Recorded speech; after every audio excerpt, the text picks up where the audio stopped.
Welcome to Housing Matters, the Vancouver Real Estate Show. I'm your host, Stuart McNish, coming to you from the studios at Oh Boy Productions, specialists in the development of shows like this one. This week, we take a look at the main drivers behind the increase in real estate prices in major Canadian urban centres. In Vancouver in particular, we examine the role of rising incomes. As wages go up, interestingly, so does the cost of housing. And just as importantly, supply. We don't have enough housing to keep prices down. Our first guest, Ailid Ab-Euroworth of CMHC, says we need to consider both of these factors moving forward if we want to have any chance of solving our affordability crisis. But of course, as housing gets built, there is a feeling that it's all happening beyond our control. Some of that is because most of us don't speak up about neighborhoods that we don't call our home. Our second guest from San Francisco, Sonja Strauss, is a leader in the YIMBY movement, which stands for Yes in My Backyard. She says that as neighborhoods grow, even if you don't live there and you want to see improvement in housing quality, then you need to speak up and say, yes, that housing is needed. She says otherwise, council only hears from people who don't want the new kids on the block. She says we all have to take a more proactive approach and add our voices to the yes in that neighborhood and that one over there too. Because if we don't, then she says nobody listens, but if we do, maybe, just then more housing might get built. But joining me now is Ailid Ab-Euroworth of CMHC. Ailid, welcome. Thank you. Thanks for joining me. You were commissioned as an economist to take a look at what are the factors that are driving the increase in the value of real estate in major Canadian urban centres. And of course, the two most important ones are Toronto, but for our purposes, Vancouver. What are the factors that are at play? Well, as you say, the study was a very long-term study, and we looked at it over multiple years. And maybe we can return to this, but we were basically looking up to say 2016. And the main reasons that we found for escalating house prices from 2010 to 2016 in Vancouver, well, in all Canadian cities actually, but the reaction was a bit different. But the main factors are rising incomes, rising population, and then prolonged periods of low interest rates. Now, these factors were all driving demand higher, and then you combine that with a very, well, shall we say, unresponsive supply side on housing, particularly in Vancouver and Toronto. I found it interesting in reading your report that you mentioned that one of the causes is rising incomes. How does that play out? How is that have such an impact on the value of housing in a market like Vancouver? Well, I think people want to always live in slightly better housing. So as incomes rise, maybe they want to move from a condo to a single detached. Maybe they want to move from a smaller condo to a larger condo. Maybe they want to move from, I don't know, Coquitlam to the center of Vancouver. So all of these factors are driving up demand. But it's also true that as incomes rise, people want to save a portion of that money. And some of that savings may also feed into the housing market. As incomes rise. Right. And you pointed out also that businesses tend to locate them in those areas where those higher income earners live because they want to be able to create that easy access to and from work. Yeah.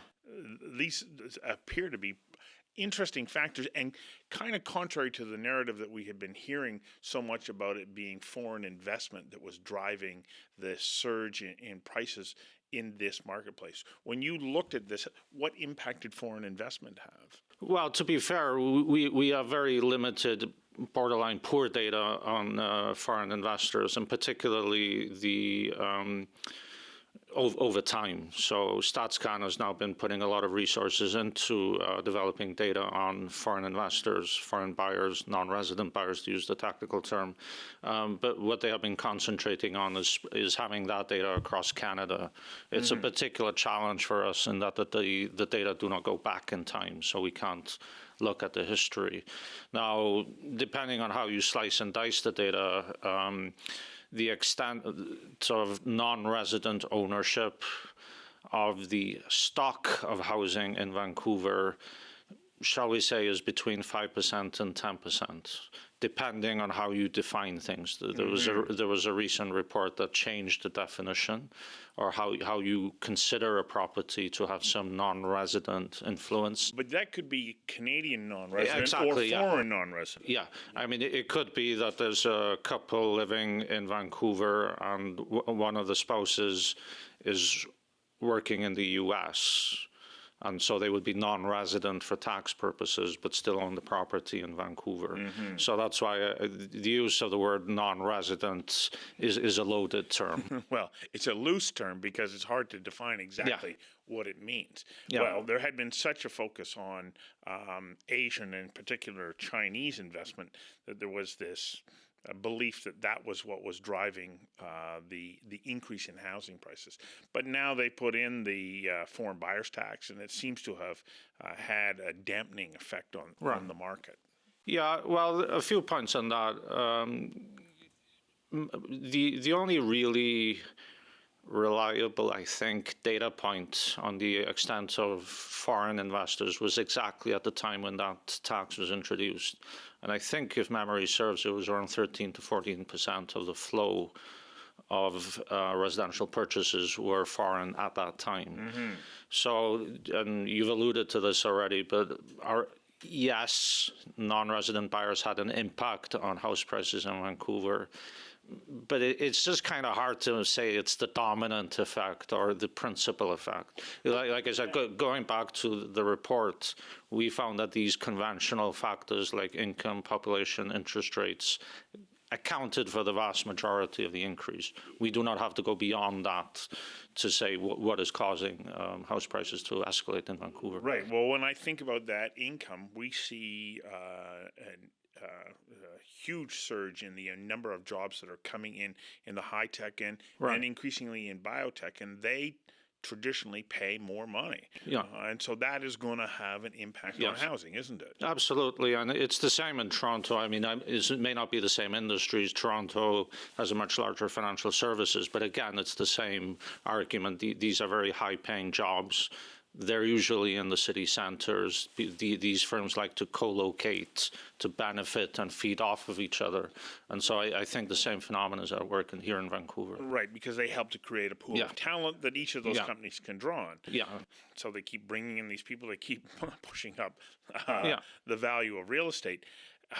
But you also allude to the fact that supply didn't keep up with demand. Right. Yeah. And yet we see construction everywhere. You know, it has been sort of a running joke that virtually every street you drive down in Vancouver, you're going to run into some building that's going up as condo after condo after condo structure is being created. And still it's not enough?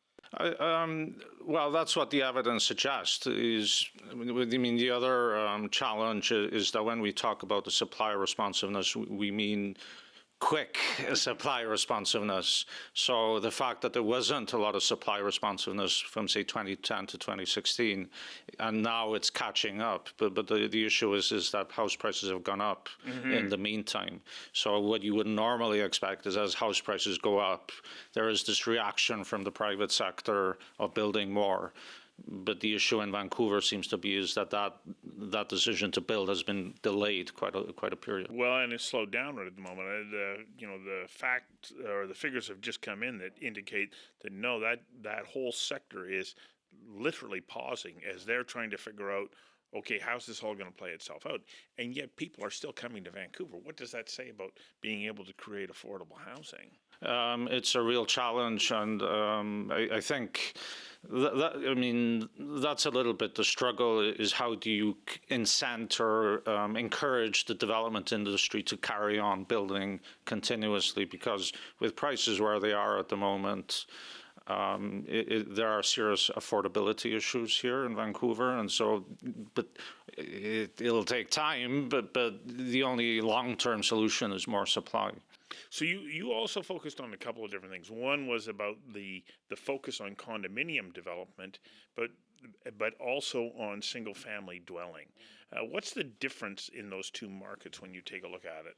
Well, what seems to be happening, and this comes back to your earlier point about higher incomes, it's not exactly clear what happened, but as incomes rose, my general feeling is that people would want to move from a condo to a single detached. Now, what has happened in Vancouver and in Toronto is that there has been no limited construction of single detached housing.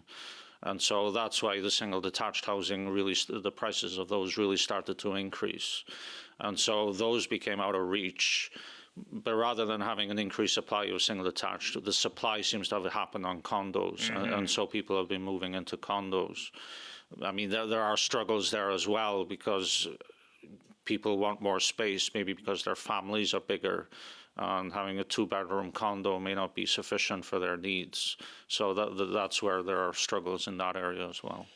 In a city like Vancouver, which is landlocked, or the whole area which is landlocked, creating an additional supply of single-family housing becomes a little bit more challenging. So there has to be some pretty innovative thinking that goes to work. Yeah, absolutely. And that's, I mean, digging in a little bit into the data, what we're finding, and I'll make this a little bit too blunt, but what we seem to be seeing in Vancouver is that you have a lot of older single detached housing being torn down and replaced by larger, newer single detached housing. Right. And that's not really... Not more single, but larger. And, with more amenity, more fancy equipment or whatever. Luxury items, And that's not really what we're interested in. I mean, when you have, as you say, a landlocked area, you have to somehow move towards densification, maybe more row houses, townhouses, not necessarily, going sky high, but there are lots of these innovative housing types that could be developed that would increase density significantly.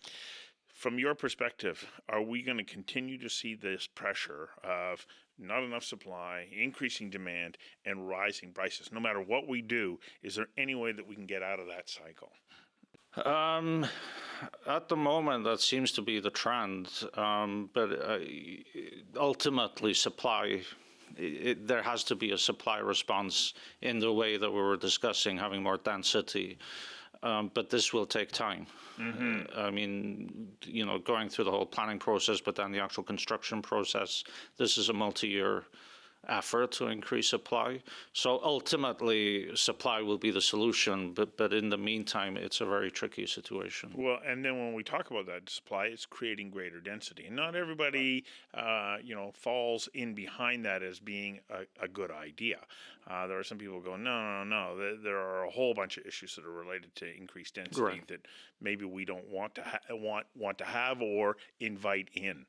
So it's going to be a challenging process moving forward, but one that I think that we have to keep a careful eye on so that housing doesn't continue to be out of reach of the average person. No, I agree with that, yes. Yeah. Well, thank you for coming in and sharing this. Thank you. It was great to talk to you. Thank you. Now to my next guest, Sonja Strauss. Sonja, welcome. Thank you. Thanks for having me. Welcome to Vancouver. Thanks. You call San Francisco home. What brings you to Vancouver? Vancouver Urban Forum this afternoon, right? That's what it's called?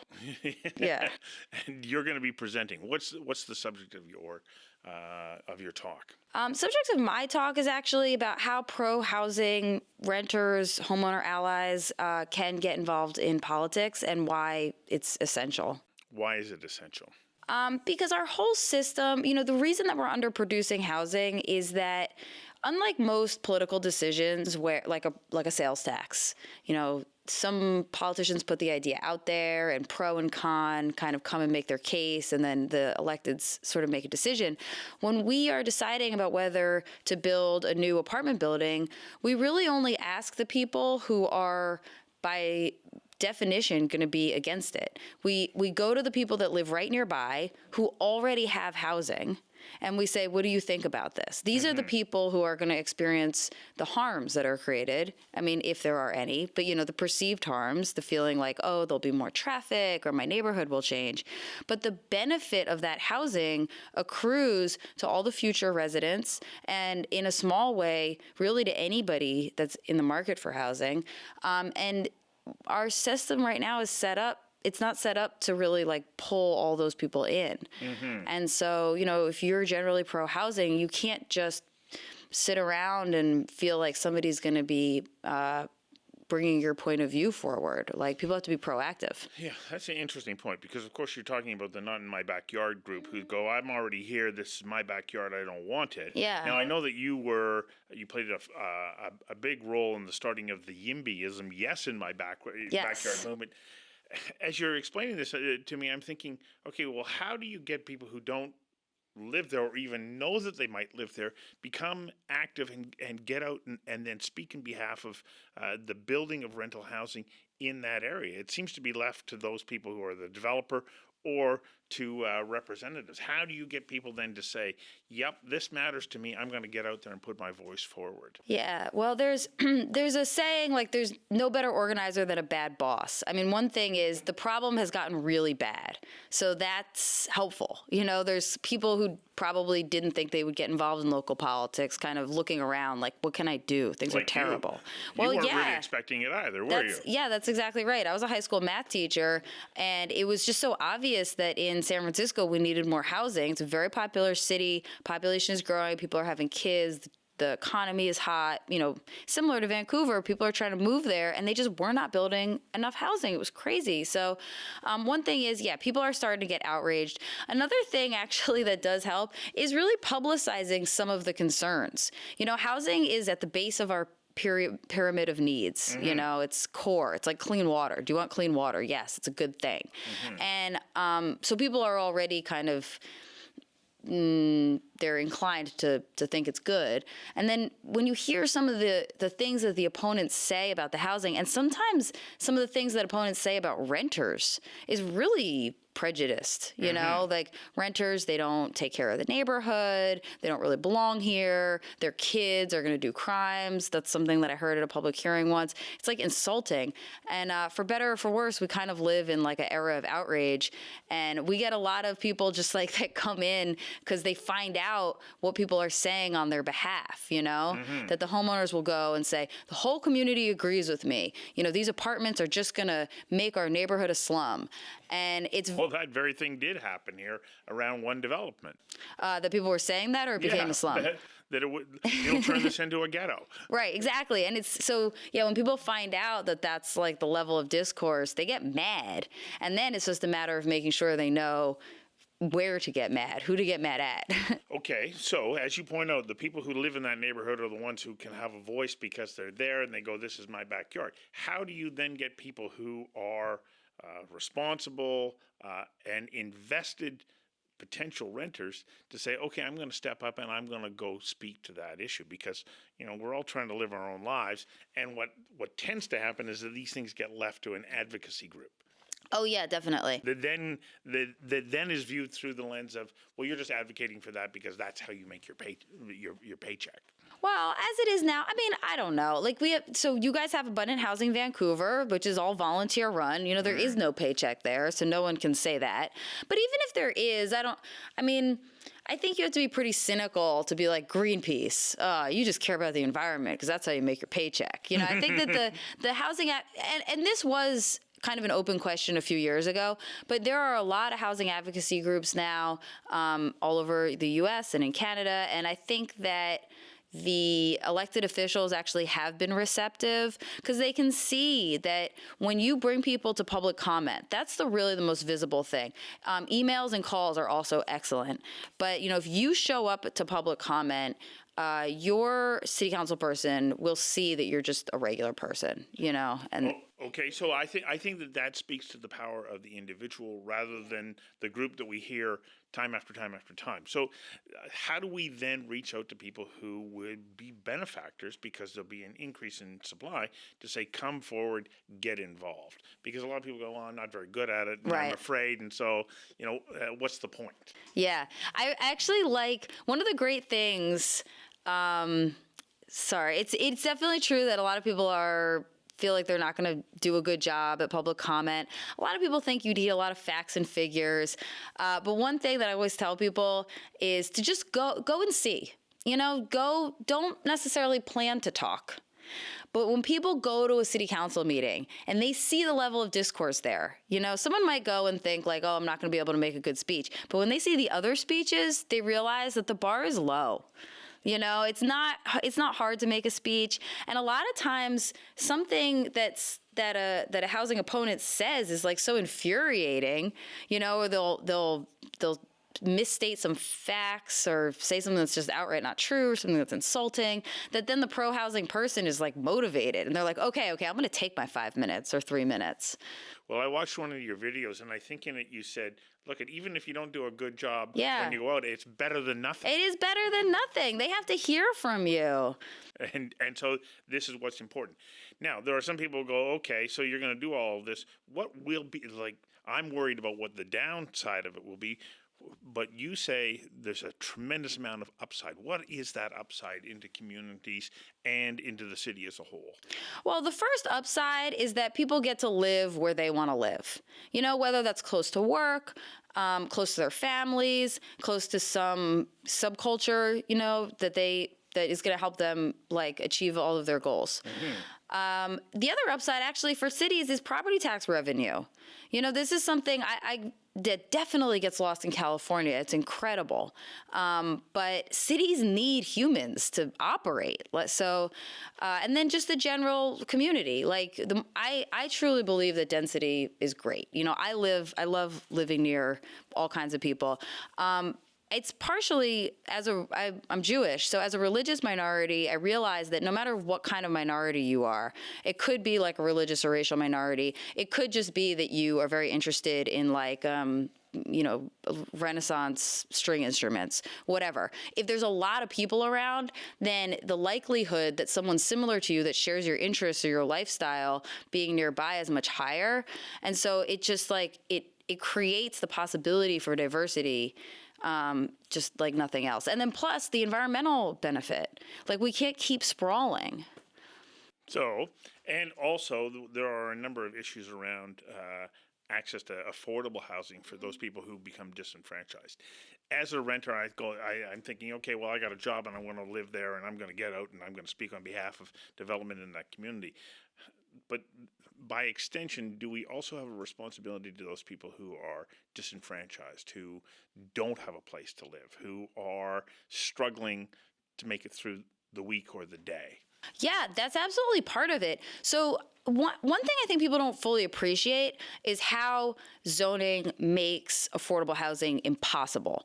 When we talk about subsidized housing or affordable housing, I think that what's on the top of people's minds is like, well, if we're going to subsidize housing, if somebody is either making minimum wage or can't work or they're old and they're thinking about the subsidy, they're thinking, well, we have to put money aside from the general fund or, something like that. And you do obviously need subsidy for subsidized housing, but you also need the zoning, the legal framework in place to make it possible in the first place. In both San Francisco and Vancouver, at least 3/4 of the city is zoned for low density housing, like a single family home or a duplex. And by default, what that means is you cannot build subsidized or affordable housing in 3/4 of the city. Period. Yes. Period. Because you just can't build an apartment building, and that's that. And there are times and places where local governments will subsidize like single-family developments, but not somewhere like Vancouver or San Francisco, because it's just such a high-demand place. They can't afford to basically waste land in that way.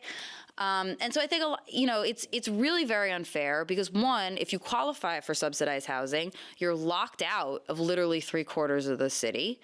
And then two, we don't have as much affordable housing as we would have otherwise. And we're forcing the affordable housing developers to overpay for land. Mm-hmm. So that's a good point. Yeah. So it really, it means it's bad on the taxpayers because we have these areas that are like, okay, in this area, you could build high density residential, either subsidized or not. You could build hotel, you could build office. So if you have like a gas station and you're selling it, then maybe you'll sell it to the affordable developer, but that affordable developer has to compete with somebody who's going to build a hotel. They're going to pay market price. They're going to pay right? So that's why it's even doubly more important important to rezone the low density areas. In San Francisco and California, we're experimenting with rezoning just for affordable housing.